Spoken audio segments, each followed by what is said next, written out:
Those influencers you follow on Instagram are keeping secrets. I'm Ashley Audette. Don't be fooled by their perfect lifestyles, the way they dress, the food they eat, the places they visit, or even the number of followers they have.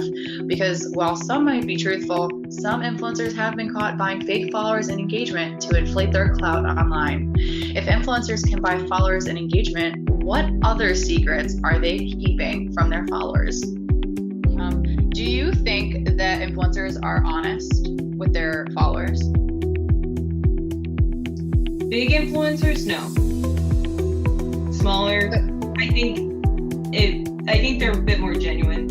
I think it depends on the influencer. I think there are certain influencers that will pay anything that they can get thrown at them and not necessarily have a plan or a rhyme or a reason of what they stand for and what they're influencing. Basically, if somebody waves a stick, they go.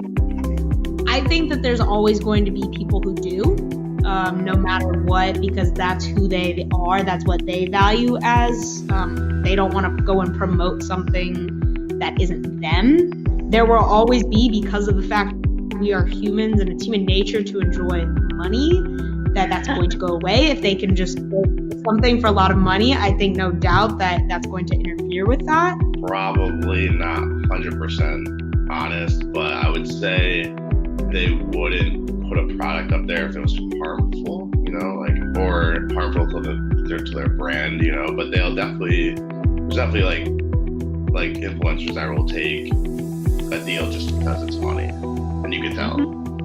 I think the laws have definitely gotten stricter, like on Instagram. If they're doing a sponsored post, they're supposed to do hashtag ad. But I feel like sometimes I can't really tell if it's an ad still, because some people still don't put hashtag ad, but rather they just either tag the brand or just don't say anything at all. To varying degrees, of course. I think, again, part of the big concern about them initially, of course, was about that honesty. You couldn't ever really tell when they were selling you something, or if this, again, was something that was just a natural thing that they consume. So I, for example, did a research project before on Richard Sherman, a football player for then the Seattle Seahawks. And one of the things that sort of got him into trouble was that he wasn't really ever making it clear when he was selling a product or when he was just sort of saying, hey guys, I use this. And so I think those things are really, again, are still being hashed out. What are some tricks that influencers use to gain more followers, likes, and comments? Well, again, initially, it's just the idea that they just were using these products themselves. We know behind the scenes that they're buying influencers. Buying sort of followers. There's also this really strong network, right? So if you follow one person, then it usually leads to you following another, and so on and so forth. I was really not previously aware of how much of a network behind the scenes that there was. Until, recently in some of my students, we even mentioned, so if you follow somebody, then you have to follow somebody else. And so I think those things have just allowed it to continue.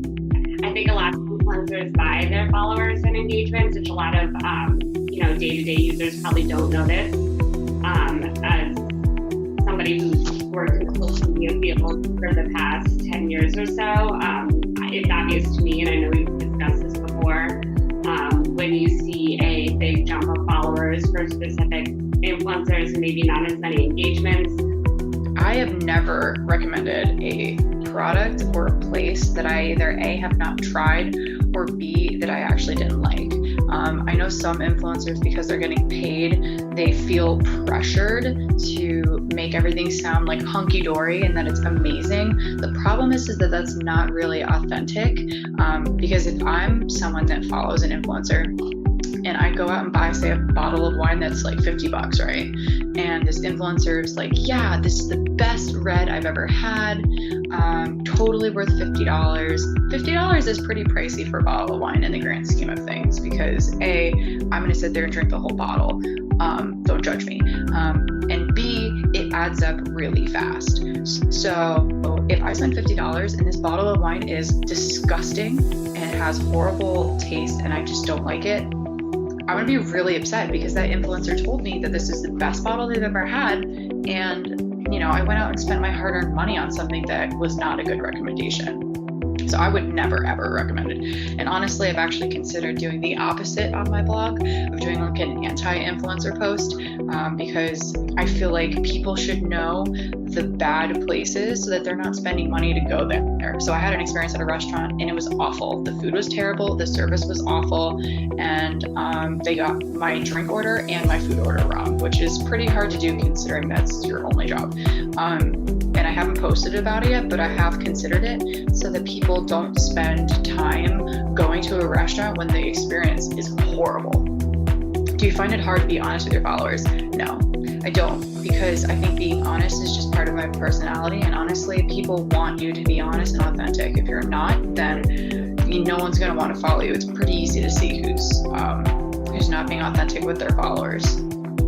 So some influencers have actually been found to promote products that they've never actually used themselves. So, how does that change, maybe how you feel about, buying something that people like influencers are recommending to their followers? I think that's a big issue. It's become a money game at that point, that they just want the paycheck, but you have people who don't know better buying the product. Some of these influencers have people that are under 18. They don't know what they're doing, and it's just not a responsible, honest thing to do as an adult. In a digital world where influencers can buy followers, pay for engagement, Photoshop where they're visiting, and promote products that they've never actually used, social media users need to pay more attention. While some influencers are honest with their followers, there are some who have been nothing but smoke and mirrors.